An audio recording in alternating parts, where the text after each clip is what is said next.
Choisir son futur métier, c'est un vrai casse-tête, pas vrai? Si au fond l'idée d'aider les autres vous parle, alors il y a une question qui mérite vraiment d'être posée. Est-ce que la carrière d'assistante ou d'assistante sociale, c'est fait pour vous? C'est ce qu'on va explorer ensemble.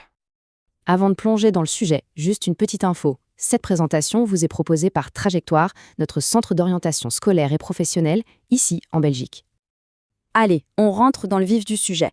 La question de base, elle est toute simple. Est-ce que ça vous parle d'aider les autres, de chercher et de trouver des solutions concrètes à leurs problèmes? Si la réponse est oui, même un petit oui, alors ce qui suit va vraiment vous intéresser. Ce qui est super attirant dans ce métier, c'est qu'il a vraiment du sens. On ne parle pas juste d'un job pour payer les factures, mais d'un véritable engagement. Alors, voyons un peu à quoi ressemble le quotidien concrètement. Imaginez un peu. Passez vos journées à accompagner des familles qui galèrent financièrement, à soutenir des jeunes en plein décrochage scolaire, ou simplement être là pour des personnes âgées qui se sentent seules. C'est vraiment ça le cœur du métier. Ok, mais au-delà de cette belle idée, qu'est-ce qu'on fait vraiment au jour le jour? Quelles sont les tâches concrètes? C'est ce qu'on va voir maintenant. En fait, le rôle est super varié. Ça va de guider les gens dans la jungle administrative, et on sait tous ce que c'est, à évaluer précisément leurs besoins pour trouver les meilleures solutions.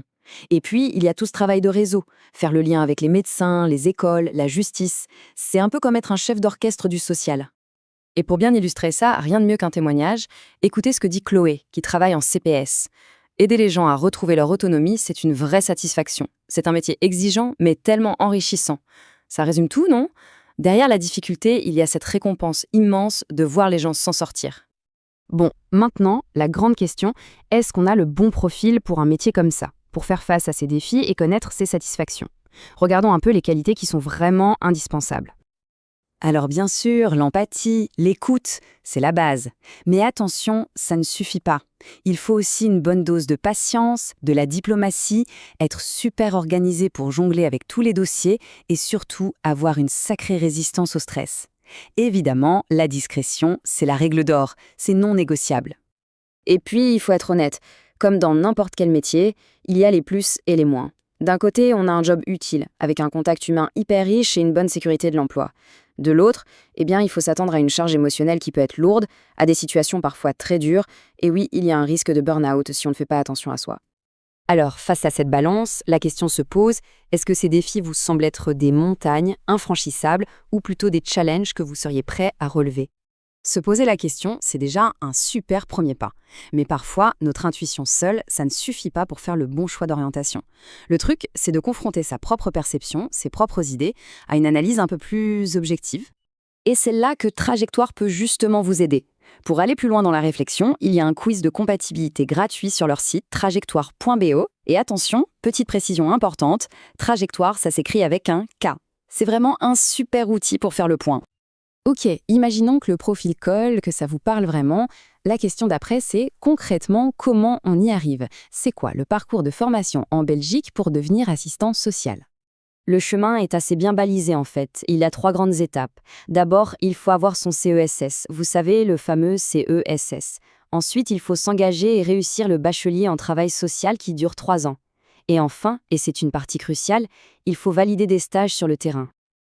Le chiffre à avoir en tête, c'est 180. C'est le nombre de crédits ECTS pour ce bachelier. Et ce n'est pas juste un chiffre, ça veut dire que c'est une formation supérieure solide, complète et reconnue.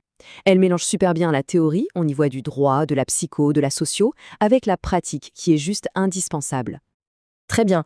Une fois le diplôme en poche, qu'est-ce qui se passe? Quelles sont les perspectives? C'est une question essentielle, évidemment. Parlons un peu des débouchés et la sécurité de l'emploi. Alors là, les chiffres sont assez clairs. Le secteur du travail social en Belgique, non seulement il est costaud, avec près de 15 000 professionnels, mais en plus, il est en croissance.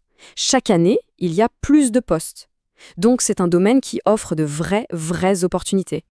Et ce chiffre-là, il est sans doute le plus rassurant, 85%. Qu'est-ce que ça veut dire? Eh bien, ça veut dire que 85% des diplômés trouvent un job dans les 6 mois qui suivent la fin de leurs études. C'est un taux d'insertion vraiment excellent qui montre bien qu'il y a un vrai besoin sur le marché. Et où est-ce qu'on peut travailler? Les options sont super variées. On pense souvent au CPS, et c'est vrai, ce sont de gros employeurs, mais ça va bien au-delà. Les hôpitaux, les associations, les ONG, les écoles, les services d'aide à la jeunesse et même les prisons. Le diplôme ouvre vraiment plein de portes différentes. Finalement, après avoir vu tout ça, la vraie question, ce n'est peut-être plus de savoir si on peut le faire. La question, c'est plutôt est-ce qu'on est prêt ou prête à se lancer, à s'engager dans cette voie qui est exigeante, c'est sûr, mais qui est aussi tellement porteuse de sens. Pour répondre à ça, le mieux, c'est de faire le point objectivement sur ses propres motivations. Et pour ça, vous pouvez commencer dès maintenant avec le quiz gratuit sur trajectoire.be. C'est vraiment la prochaine étape logique pour continuer à y réfléchir. Merci beaucoup et bonne réflexion!